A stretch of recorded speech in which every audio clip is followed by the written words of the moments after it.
다 같이 묵도하심으로 오후 예배를 함께 드리겠습니다.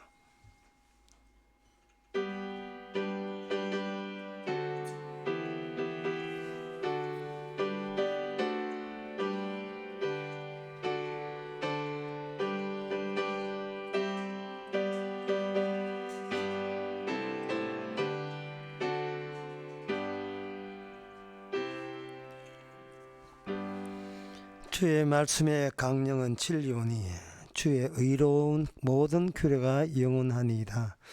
방백들아 무고히 나를 핍박하오나 나의 마음은 주의 말씀에만 경외하나이다. 하나님이 저희들에게 진리라는 것을 나타내 주셔서 감사합니다. 영원한 것을 나타내 주셔서 감사합니다. 진리의 말씀 외에는 어떤 것도 진리가 아니고 어떤 것도 영원하지 않다는 것을 늘 매일같이 확인하는 삶이 되게 하옵소서. 예수님의 이름으로 기도합나이다. 아멘. 찬송가 313장 합시다.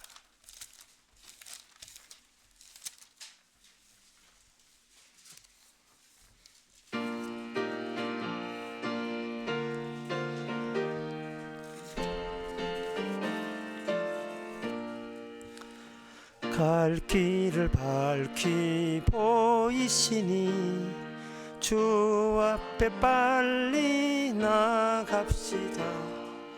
우리를 찾는 구주 예수 곧 오라 하시니 죄악 벗은 우리 영혼은 기뻐 뛰며 주를 보겠네.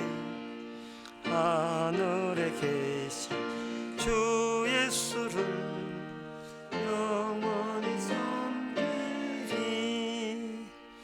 우리를 오라 하시는 말 기쁘게 듣고 전령하세. 우주를 믿기 지체 말고 속속히 나가세. 죄악 벗은 우리 영혼 기뻐 뛰며 주를 보겠네. 하늘에 계신 주 예수를 영원히 섬기리. 주 오늘 여기 계시오니 다 와서 주의 말씀 드세. 듣기도 하며 생각하니 참 이치시로다. 죄악 벗은 우리 영혼 기뻐 뛰며 주를 보겠네. 하늘에 계신 주 예수를 영원히 섬기리. 이 시간 우리 다 같이 한 마음으로 기도합시다. 기도 제목은 늘 처음으로 돌아오라는 것이 하나님의 뜻입니다. 너희가 처음 사랑을 잊어버렸다. 자기 생각을 전혀 안 하던 그때로 돌아가야 되는데 왜 자꾸 너 생각만 하고 있느냐. 너 지킬 생각, 너 관리할 생각, 나를 붙잡을 생각만 하고 있느냐. 아예 나이가 있으나 없으나 의미 없었던 주님의 사랑만 있어도 충분했던 그 시절을 늘 돌아갈 수 있도록 다 같이 기도합시다.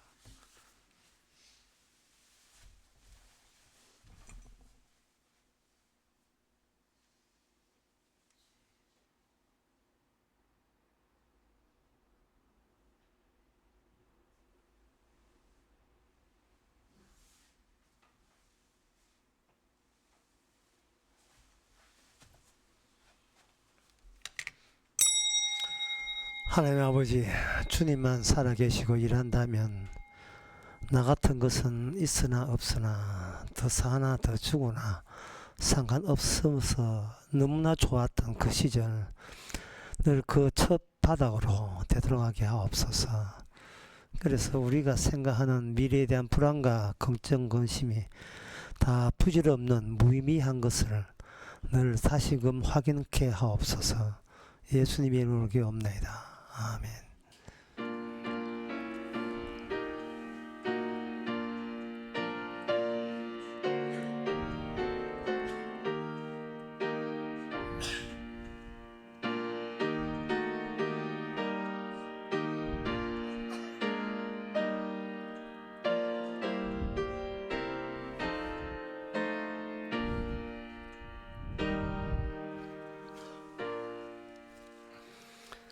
하나님의 말씀은 에레미야 32장 1절에서 5절까지입니다. 유다 왕 시드기야의 제10년 곧 느부갓네살의 제18년에 여호와의 말씀이 에레미야에게 임하니라. 때에 바벨론 군대는 예루살렘을 에워싸고 선지자 에레미야는 유다 왕의 궁정에 있는 시위대 뜰에 갇혔으니 이는 그가 예언하기를 여호와의 말씀에 보라, 내가 이 성을 바벨론 왕의 손에 붙이리니 그가 취할 것이며 유다 왕 시드기야는 갈대아 손에 벗어나지 못하고 반드시 바벨론 왕의 손에 붙임 바 되어들이니 입이 입에 대하여 말하고 눈이 서로 볼 것이며 그가 시드기야를 바벨론으로 끌고 가리니 시드기야가 나의 권고할 때까지 거기 있으리라. 나 여호와가 말하노라. 너희가 갈대아인이 싸울지라고 갈대아인과 싸울지라도 성리치 못하리라 하셨다 하였더니 유다 왕 시드기야가 가로되 너가 어찌 이같이 예언하였느냐 하고 그를 가두었음이었더라. 아멘. 서로가 서로를 가두고 있습니다. 서로 충돌하고 있는 입장이고요. 서로 좋게 지내는 관계 아니지요. 이 본문 말씀은 하나님 쪽에 서 있는 또 하나님을 대변하고 있는 에레미야 쪽과 에레미야 그 외의 모든 인간들은 지금 에레미야와 충돌되는 상황을 보여줌으로써 인간 세계 자체가 하나님과 대립되는 관계에 있다는 것을 말해주고 있습니다. 대립이라는 것은 전쟁으로 이어지게 돼 있고 그 전쟁 속에서 내 말이 옳아 아니 내 말이 옳아 서로의 말이 지나가 보면 역시 내 말이 옳았다라는 것을 증명해 주기 위해서 내 뜻과 위배되는 사람을 포로로 볼모로 잡아서 가두게 된 겁니다. 시드기야는 에레미야를 가두었고 하나님은 시드기야를 가두게 된다는 거예요. 그런데 이 하나님 편에 우리가 에레미야가 하나님 편에 서 있다고 그렇게 우리가 쉽게 생각하죠. 그런데 여기에 나오는 바벨론도 하나님이 시키는 대로 움직이는 편에 서 있습니다. 이 점이 상당히 이상스럽게 느껴질 겁니다. 하나님 편에 서 있다 하는 것은 하나님께서 좋게 봐서 하나님 편이라고 해야 되는데 바빌론은 어디를 봐서라도 하나님이 좋게 보지 않는 하나님의 원수인 겁니다. 근데 하나님의 원수가 어떻게 하나님의 지시에 따르고 하나님의 명대로 움직일 수 있는 그런 장기알 같은 그런 존재가 되어 있느냐?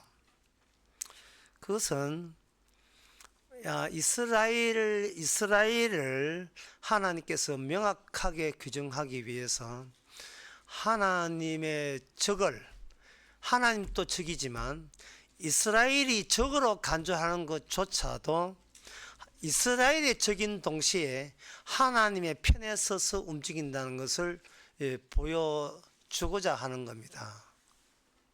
내가 중심에 서서 저 사람은 내 편이다. 아니야, 저 사람은 내 적이야 라고 판단하는 그 자체가 하나님과 원수가 된다는 겁니다. 우리 편이라 하는 것은 애시당초 우리 편이라는 것, 내 편이라는 것은 성립되지 않습니다. 내 편이, 하나님은 내 편이 아니에요. 애초부터 그건 성립이 안 되는 겁니다. 하나님이 내 편이 아니라는 것을 우리가 그것을 받아들인다는 말은 이게 무슨 뜻이냐? 하나님께서 우리를 사용해서 일방적으로 하나님의 자신의 일을 이루기 위한 것이죠. 하나님이 내 편 되는 건 아니에요. 하나님은 하나님 편입니다. 내 편 아니에요. 내 편 아닌데 하나님께서 하나님 편이라고 이렇게 간주를 함으로써 하나님 편이라고 우기는 우리가 얼마나 평소에 하나님의 적인가라는 걸 드러내는 겁니다. 조그만 차 모닝에다가 벤츠 로고 붙이고 달고 다닌다고 우리를 그걸 벤츠라 불러줘야 됩니까? 모퉁이가 요만한데. 아니죠. 벤츠라는 로고를 달았다고 그걸 하나님 편이라고 할 수가 없습니다. 내가 하나님 믿는다고 해서 하나님 편이 아니에요.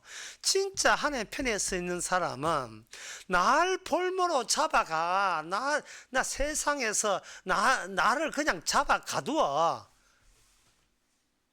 그게 하나님의 뜻이야. 나 이래도 좋고 저래도 상관없어. 나 모닝이야. 나 벤츠 아니야. 모닝이야. 이렇게 당당하고 자유롭게 자기 팔자 생각하지 않고 자기 인생 챙기지 아니하고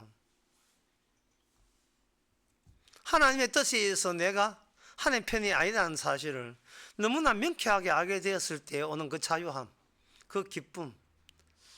하나님은 내 편에 들어주지 않는다는 것을 비로소 알 때 우리는 우리 자신으로부터 해방되는 겁니다. 구원되는 겁니다. 우리 자신으로부터. 그래서 이게 오늘 본문을 생각할 때 우리가 다시 한번 이스라엘이 무엇인가, 이스라엘이 무엇인가를 생각해야 돼요. 자, 이스라엘 무엇인가 결론부터 먼저 말씀드리겠습니다. 슬슬 잠이 오기 때문에 제가 마음이 급해요. 이스라엘은 외부인, 인간 말고 외부인의 그림자. 그분이 활동을 이 땅에 펼쳐서 보여주는 민족.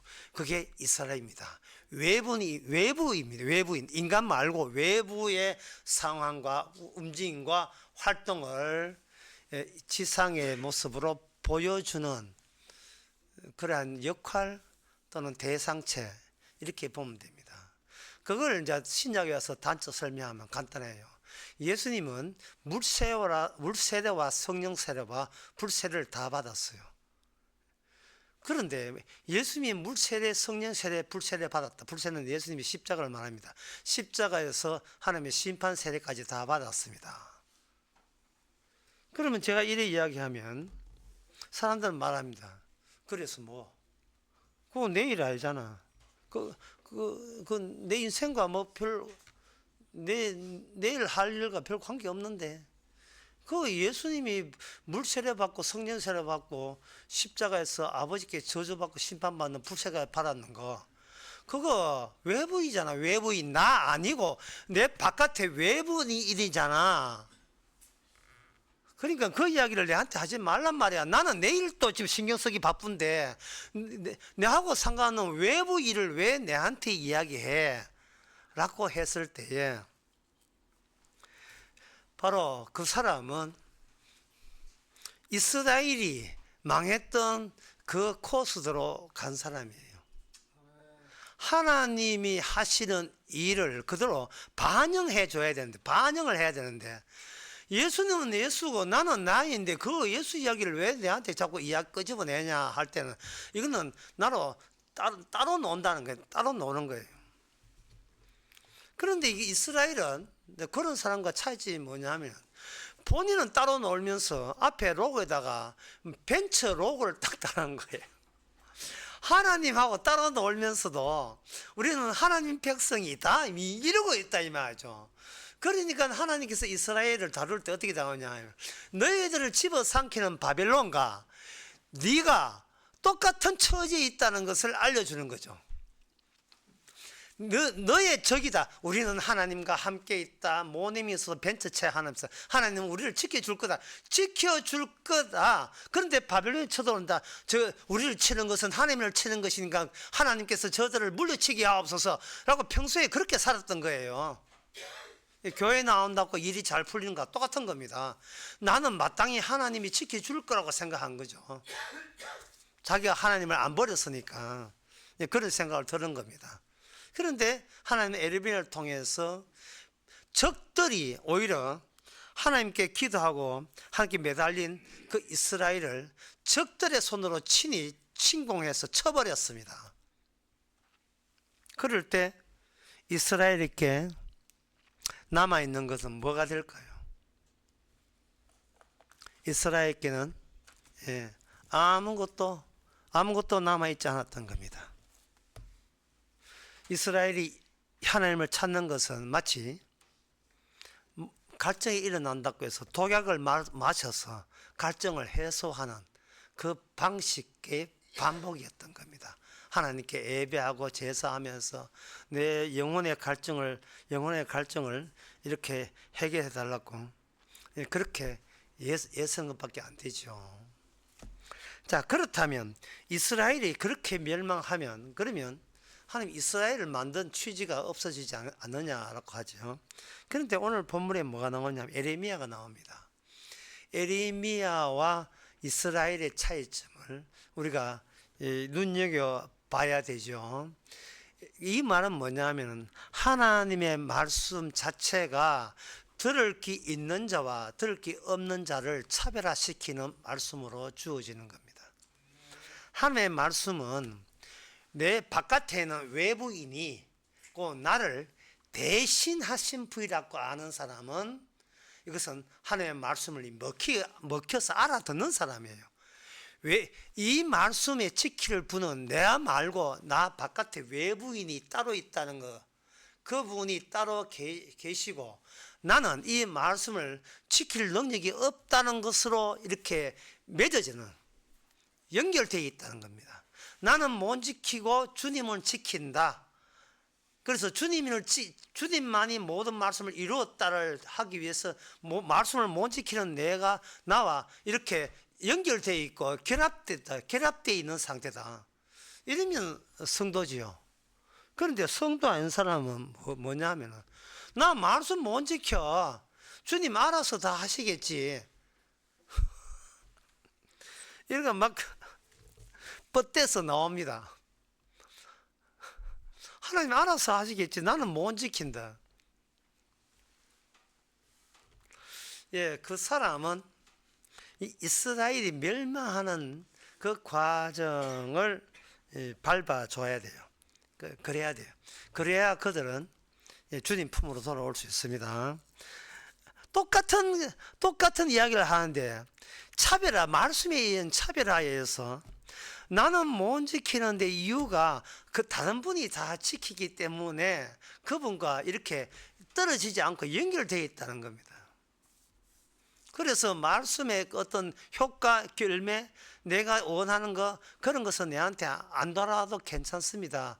저는 말씀이 뜻하라면 제가 세상에 갇혀 죄인으로 살아도 괜찮아요. 이거 하고 내가 말씀을 못 지키는데 나는 그냥 내 마음대로 살래. 이런 식으로 자기 하는 일에 자기 정당화시키고 합리화시키는 그런 경우하고 이건 정반대의 상황이 되는 겁니다. 여기에 32절 1절에 보면 유다왕 시드기야의 18년 이래 딱 나오죠.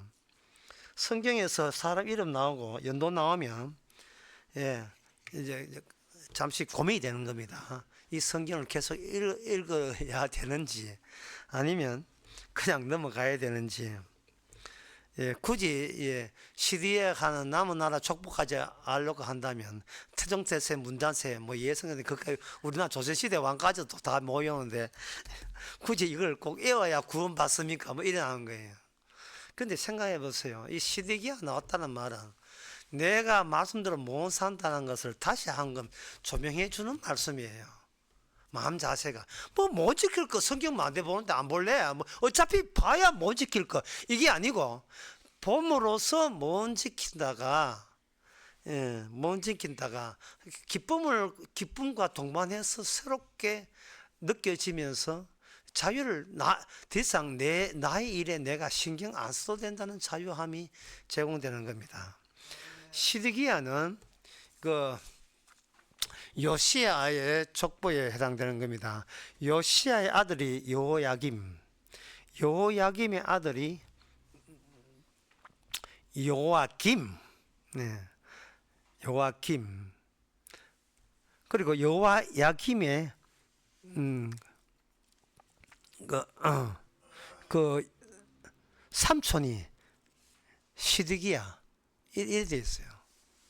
그러니까 이거 뭐냐 하면은 이런 내용입니다. 그 사람이 이제 늙게 되면 염색체 안에 텔레미어라는 쪽이 닫아지면서 인간은 죽음이 찾아온다. 생물학자들은 그렇게 이야기해요. 그 텔레미아를 자꾸 이렇게 유지시키면 오래 살 수 있다. 그런 이야기 하듯이 끄트머리 꼬리 이스라엘 꼬리 부분이 개판되었습니다. 그 꼬리 부분에 등장한 것이 그 요시야 왕의 그 아들들과 손자들 여호아스, 여호야긴, 시드기야, 여호야김 이렇게 요런 그 식구들이 그 이스라엘을 말아 먹은 겁니다. 자, 이스라엘을 막아 먹었을 때에 에레미야가 80년 동안 40년 동안 627년에서 580년 동안 40년 동안 줄기차게 하나님의 지시에 따라서 계속해서 외쳤습니다. 뭐라고 외쳤냐 하면은 너희들은 이방 나라한테 포로 잡혀갈 것인데 포로 잡혀가는 이유가 하나님의 살아있음을 증명하기 위해서 너희들은 좀 포로 잡혀가도 라는 예언을 한 거예요. 그러니까 하나님께서 이스라엘을 아주 개무시한 거죠. 우리도 살아야 되겠다. 열심히 우리 인간답게 해야 되겠다. 이걸 일체 인정하지 않고 하나님이 일방적으로 이스라엘이 멸망해서 다른 나라한테 포로 잡히게 될 때 너희들이 멸망한 원리 원칙 그대로 너희들 잡아 낚은 그 이방 나라가 너희들처럼 망할 때 하나님의 뜻은 일관적이었다라는 사실이 드러난다. 에레미야 하는 말이. 그러니까 오케이 잡아갈 거지요? 라고 에레미야가 이야기한 거예요. 에레미야는 외부인의 약속과 활동에 대해서 소개하고 있어요. 선지자니까. 일체 이렇게 하면 여러분한테 이익이 옵니다. 손해옵니다. 지금 이런 이야기를 안 해요. 인간은 손해고 이익이고 그럴 입장이 못 됩니다. 인간이라 하는 것이 우리가 인간이 생각하는 것보다 인간이 그렇게 독해요. 이 말씀을 들을 때 말씀이 무슨 말인지 못 알아들을 정도로 독해요. 불교에서 나온 선불교의 중이 어느 늙은 스님이 제자를 스님이라는 말을 해줍니다. 제자를 불러다가 이런 제자를 가르친다고 선문선언을 합니다. 여기 회초리가 보이지? 예, 보입니다, 스승님. 회초리가 네가 있다 하면 내가 네 회초리 들고 너를 때릴 거야. 그럼 없다 하면 되겠네. 만약에 네가 회초리가 없다 하면 너를 때릴 거야. 그럼 어떡하지? 그럼 아무 말 하지 말아야 돼. 근데 이제 무슨 소리인지 모르겠죠. 목이 쉬니까 아무 말도 하지 말아야 돼. 회초리가 있다 해도 때릴 거고 없다 하고 때릴 거야. 그리고 이거 답변 못하면 이 회초리가 너를 때릴 거야. 내가 때린 게 아니라 회초리가 너를 때릴 거야. 너는 어떤 태도를 하느냐? 이것이 오늘 내한테 내는 숙제다. 인간들이 얼마나 독하고 독한지. 내가 왜 여기 살며 왜 존재하며 나는 무슨 이유 때문에 사는지 무슨 의미로 사는지를 인간은 계속해서 자기한테 집중해서 24시간을 오직 자기만 집중해서 하나님이여 뜻이 뭡니까? 성경 말씀의 뜻이 뭡니까? 맨날 자기 집중을 먼저 전제로 깔고 하나님께 질문을 합니다. 그러니까 자기가 자기한테 외부인이 될 수 없는 거예요. 이게 숙명이고 슬픈 운명이에요. 인간은 자기가 자기에게 남이 될 수 없는 거예요. 그러니까 그런 질문이 나오는 거래. 예? 진리가 무엇이냐? 인간은 답변할 수 없는 끝장을 보면서 끝을 알므로써 비로소 우리는 우리 자신이 알 수 있는 지혜와 진리를 다 확보하려고 선불교에서 그런 질문을 낸 거예요. 어느 누구도 답변 못하게.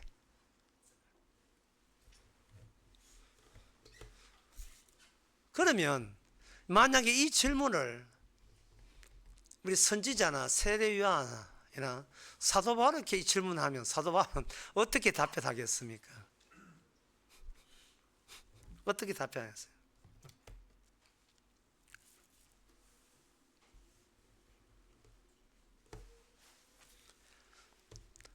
당신이 만약에 나를 때린다면 이 자리에 당신의 제자는 없습니다.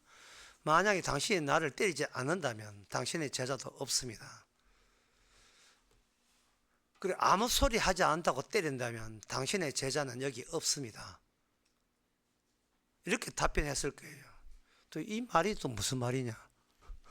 이 말은 여기에 없는 분이 유일하게 계시고 있는 자는 몽땅 없습니다 한 뜻이에요. 이게 복음입니다. 주님 보시기에 없는 자 같은 존재가 자꾸 있는 척을 하고 있는 거예요. 모닝이 벤처 흉내 내고 있는 거예요. 하나님 찾으면서. 그 하나님을 믿는다는 자체가 하나님을 믿는 게 아니고 내가 여기 있다 하는 것을 확인하기 위해서 하나님을 끌어당긴 거예요. 이런 인간을 어떻게 하나님께서 이제 구원을 해내야 되겠습니까? 네, 이 말씀 드리고 마치겠습니다. 이제 자기 있음을 명백하게 하는 인간에게 하나님은 무슨 수로 이 인간을 없음의 세계로 잡아 당기냐면 말이죠. 정답 알려드리겠습니다. 출애굽기 12장 42절. 에레미야도 마찬가지예요. 이 밤은 출애굽기 12장 42절. 이 밤은 그들을 애굽 땅에서 인도하여 내심을 위하여 여호와 앞에 지킬 것이니 이는 여호와의 밤이니라. 야곱에게 찾아와 야곱이 있음에 주께서는 야곱이 밤에 하나님의 천사가 야곱에게 찾아옴으로써 진정 이 밤이 누가 진정 있는 자인가를 보여주는 밤을 하나님은 야곱과 함께 경험케 했던 겁니다. 이 밤에 야곱은 이미 죽었다. 이건 야곱이 고백한 거예요. 죽었다. 이제 내 앞에 있는 자는 야곱이 아니고 이스라엘이다. 이게 정답입니다. 이게 정답이에요. 없는 껍데기에 없는 껍데기에 주님이 안에 내용을 채워서 그걸 성도라고 부르는 거예요. 에레미야가 하나님의 말씀 전할 때는 이미 망한다가 아니라 이미 망했다로 전하는 거예요. 이게 없다는 겁니다. 이스라엘은 없다. 너희들은 이스라엘이 있으니까 암하게 해달라 했지. 에레미야는 있음에서 없음으로 넘어가 버린 거예요. 있음에서 없으면 넘어간 거예요. 넘어갔을 때 진정으로 그 없음의 그 모든 것을 없애는 세계에 여전히 한결같이 있는 것은 하나님이 내한테 에레미야에게 내준 하나님의 약속이었다 하는 겁니다. 그래서 그 다음 시간에 에레미야 보면 에레미야한테 하나님께서 부동산 투기시킵니다. 야, 조카 땅 사놔라. 사놓으면 나중에 나중에 다시 닦아 모를 거야. 이게 뭐냐면은 모든 것은 없음부터 늘 새로 출발해야 주님이 다루는 대상이 돼요. 내 것이 있어버리면 주께서 다루는데 내 있음이 방해물이 되는 겁니다. 나 왕년에 하나님께 잘생겼습니다. 집사였습니다. 목사였습니다. 뭐 복음전 했습니다. 그럼 주님께서 네가 나를 방해한다. 네가 나를 방해한다. 나는 이 세상은 어두움의 세계예요. 깜깜한 어둠의 세계입니다. 그게 요 기술을 하고 마치겠습니다. 고린도후서 4장 4절에서 6절까지 4절과 6절 읽겠습니다. 고린도서 4장 이 중에 이 세상 신을 믿지 않은 자의 마음을 혼미케 하여 그리스도의 영광의 복음의 광채를 비치지 못하게 함이라. 그리스도는 하나님의 형상이라. 우리를 전파하는 것이 아니라 그리스도 예수의 주되심과 주를 위하여 우리가 종병선 전파함이라. 6절 어두운 가운데서 빛이 비춰라 하시던 그 하나님께서 예수 그리스도의 얼굴에 있는 하나님의 영광을 아는 빛을 우리 마음에 비추셨느니라. 어두움에 있다. 우리가 어두움에 불과했다.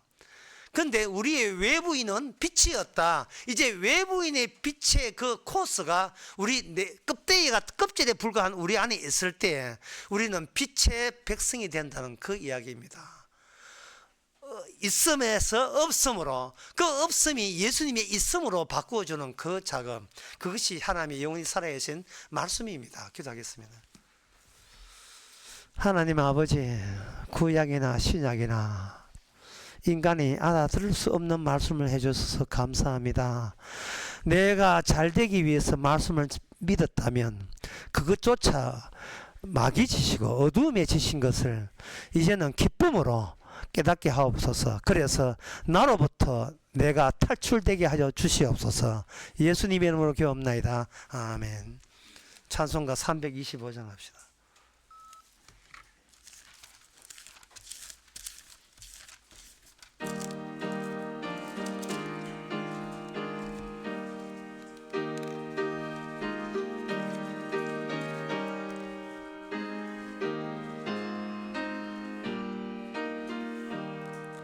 주 예수 대문 밖에 기다려 서서나 단단히 잠가둔 들어오시네. 나 주를 믿노라고 그 이름 부르나 문 밖에 세워두니 참나 예수치라. 문 두드리는 손은 못 박힌 손이요 똑같이 멸류관은 그 이마 둘렸네. 이처럼 기다리신 참 사랑이로다. 문 굳게 닫아두니 한없는 내 죄라. 주 예수 간곡하게 권하는 말씀이 내 죄로 죽은 나를 너 박대할소냐. 나 죄를 회개하고 문을 엽니다. 더셔서 좌정하사 떠나지 마소서. 기도합시다. 지금은 우리 주 예수 그리스도와 하나님의 크신 사랑과 성령의 충만하심이 주님께서 왜 잠시 오셨다가 잠시 떠난지 이제는 그 이유를 아는 모든 성도에게 함께 있을지어다.